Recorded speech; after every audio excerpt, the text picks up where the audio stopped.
नमस्कार बंधुरा बर्णस डायरी चैनेले सकलके आरो एकबार स्वागत जानाई। आशा करी आपनारा सकलेई खूब भालो आछेन, सुस्थ आछेन। शीतकाल पड़तेई किन्तु बाजारे नाना रकमेर शाकसब्जी तो आमरा पेয়েই थाकी। तार मध्य पालং शाक किन्तु बेश भूमिका राखे और ये पालং शाक खावा कतटा जे उपकारी सेटाओ किन्तु आमरा सकलेई जानी। तो पालং शाक किन्तु अनेक भावे अनेक रकम रेसिपि तैरी करा जाए। तारই मध्य এই পালং শাকের কোপ্তা প্রায় একেবারে নতুন ধরনেরই একটি রেসিপি বলতে পারেন। খেতেও খুব ভালো লাগবে আর একঘেয়েমি পালং শাক খেলে এটা কিন্তু একবার বানিয়ে দেখতে পারেন, ভালো লাগবে। আর চলুন তাহলে রেসিপিটা শুরু করি। তো এখানে দেখুন 500 মতো পালং শাক রয়েছে, তবে এতটা শাক আমি এখন রান্না করব না। তো এর মধ্যে কিছুটা আমি রেখে দিচ্ছি আর প্রায় 200 বা 250 মতো আমি এখানে শাক আমি নিয়ে নিচ্ছি। তো এই পালং শাকের কোপ্তা করবার জন্য তো দেখুন একদম টাটকা সুন্দর পালং শাকগুলো। তো এই শাকের শুধু পাতাগুলোকে আমি নেব, এই ডাঁটাগুলোকে আমি কেটে দেব, তবে এগুলো পরে কিন্তু পালং শাকের তরকারি করলে সেখানে আমি ব্যবহার করব। তো দেখুন পাতাগুলো একটু খুব ভালোভাবে ধুয়েও নিয়েছি আর ডাঁটা থেকে এইভাবে শুধু পাতাগুলোকে কেটে নিয়েছি। তো এরপরে দেখুন পাতাগুলোকে খুব ভালোভাবে এরকমভাবে কেটে নিয়েছি। তো এরপরে এই শাকটাকে আমি আরও খুব ভালো করে দু একবার জল চেঞ্জ করে ধুয়ে নেব। তো পালং শাক এই পালং শাকের কোপ্তা রেসিপি কিন্তু বেশ সুস্বাদুও হয় আর খেতেও দারুণ লাগে। একঘেয়েমি পালং শাক খেয়ে থাকলে তরকারি, তো এটা কিন্তু বাড়িতে গেস্ট আসলে একবার বানিয়ে দেখতে পারেন। তো যাই হোক দেখুন এই শাকগুলোকে আরও এক দুবার আমি খুব ভালো করে ধুয়ে নিলাম। এরপরে এই শাকগুলোর মধ্যে আমি একটুখানি নুন দিয়ে দিচ্ছি। তো নুন দিয়ে এটাকে মাখিয়ে আমি রেখে দেব এই পালং শাক থেকে যে এক্সট্রা জলটা থাকবে সেটা ঝরিয়ে নেওয়ার জন্য। তো 5 মিনিটের জন্য এটাকে আমি ঢাকা দিয়ে রেখে দিচ্ছি। তো 5 থেকে 10 মিনিট রাখলেই ভালো হয়। তো এইভাবে ঢাকা দিয়ে রেখে দিতে হবে। তারপর দেখুন 10 মিনিট পরে আমি দেখাচ্ছি এই পালং শাক থেকে কতটা জল বেরিয়ে এসছে। তো এই জলটা কিন্তু অবশ্যই একদম ফেলে দেবেন না, এটাও যে কোনো রান্নাতেই আপনারা ব্যবহার করতে পারেন আর এই রান্নার মধ্যেও আপনারা এটা ব্যবহার করতে পারেন। তো এই জলটা আমিও ফেলে দেব না, এটাকে ব্যবহার করে নেব পরে কোনো রান্নাতে। তো দেখুন এইভাবে এক্সট্রা জলটা আমি একদম ঝরিয়ে নিচ্ছি আর এরকম শাকগুলোকে চিপে চিপে জলটাকে বের করে আর একটা আলাদা পাত্রে তুলে রাখছি।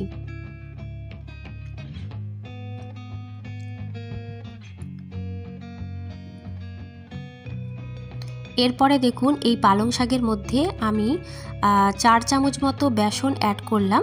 তো আপনারা এটা কম বেশি একটু করে নেবেন। তো এর মধ্যে দিয়ে দিলাম একটু হলুদ গুঁড়ো, আদা রসুনের পেস্ট আর একটু দিচ্ছি জোয়ান।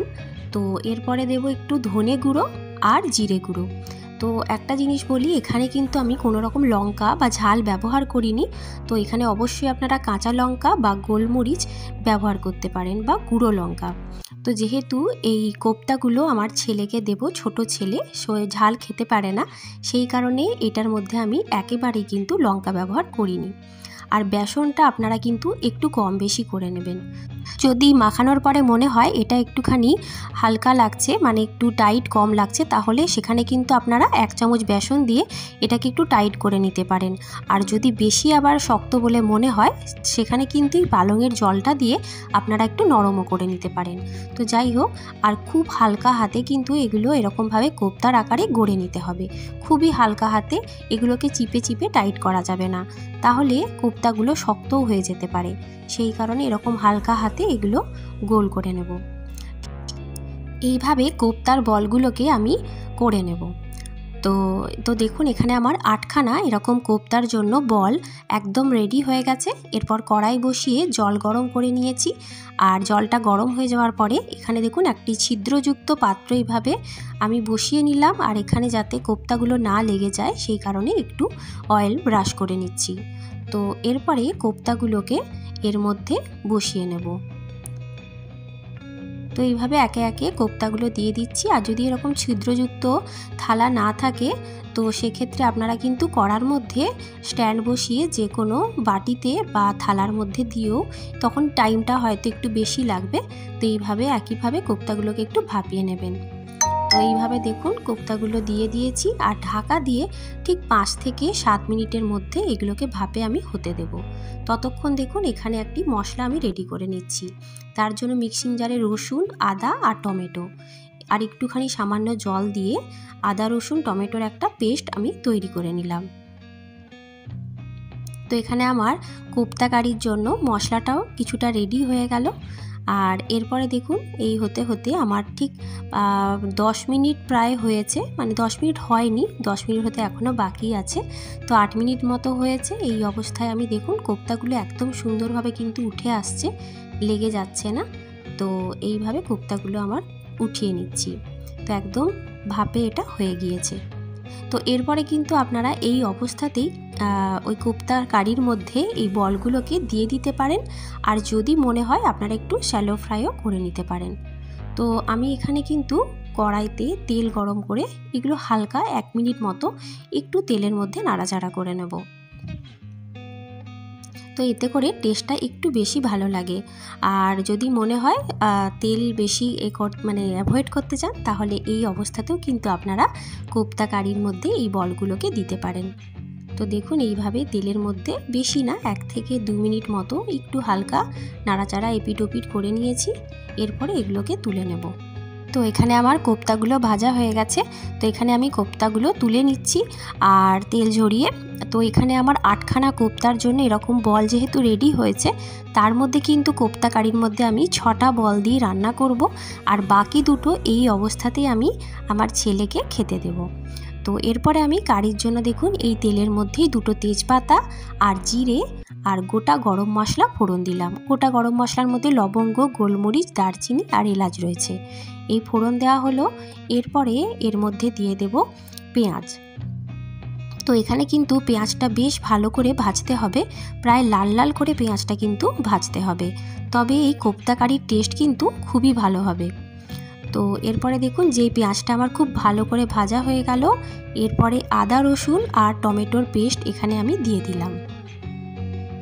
তো এখানে কিন্তু আপনারা আলাদা আলাদা করে টমেটো আর পরেও আদা রসুন কষিয়ে নিতে পারেন।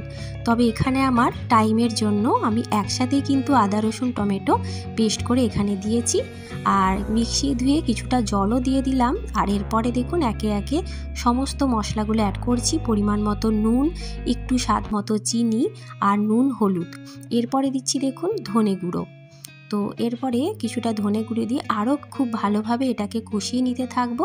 ঠিক দেখুন এইভাবে যখন একদম জলটা শুকিয়ে গিয়ে তেলটা বেরিয়ে এসেছে সাইড থেকে, তো এই অবস্থায় মশলাটা কিন্তু খুব ভালো করে কষানো হয়ে গিয়েছে। এরপর এর মধ্যে কিছুটা গরম জল আমি অ্যাড করলাম।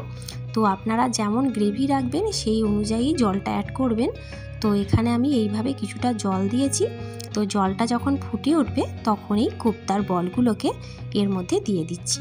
তো এখানে আমি কোপ্তার জন্যই 6টা বল রান্না করছি। তো দেখুন এইভাবে আমি দিয়ে দিলাম। আর এরপরে খুব ভালোভাবে এটাকে 5 মিনিট মতো ঢাকা দিয়ে ফুটিয়ে নিতে হবে।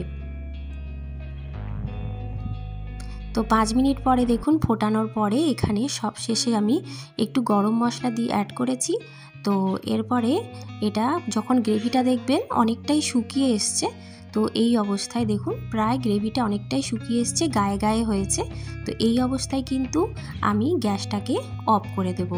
তো আপনাদের যদি মনে হয় আপনারা আরও বেশিও গ্রেভি রাখতে পারেন, তবে এরকম এটা হলে খেতে বেশি ভালো লাগবে। তো দেখুন গ্যাসটা আমি অফ করে দিলাম। তো রান্নাটা কিন্তু একেবারেই কমপ্লিট হয়ে গেছে। তো দেখেই বুঝতে পারছেন কতটা সুস্বাদু হয়েছে আর একদম কিন্তু নতুন ধরনের একটি রেসিপি। তো আপনারা অবশ্যই কিন্তু বাড়িতে গেস্ট আসলে বা নিজেদের জন্য এরকম একটা পালং শাকের রেসিপি বানিয়ে ফেলতে পারেন। তো আজকের রেসিপি যদি আপনাদের ভালো লেগে থাকে তাহলে লাইক, শেয়ার, কমেন্ট করে দেবেন। আর চ্যানেলটিও সাবস্ক্রাইব করবার অনুরোধ রইল। আর আমি এটা কেটেও দেখাচ্ছি, দেখুন কতটা সুন্দর হয়েছে, তাহলেই বুঝতে পারবেন। তো যাই হোক, আর আপনারা অবশ্যই বাড়িতে ট্রাই করবেন। তবে আজকে এই পর্যন্তই, আবার অন্য কোনো রেসিপি নিয়ে আপনাদের সাথে হাজির হব। নমস্কার।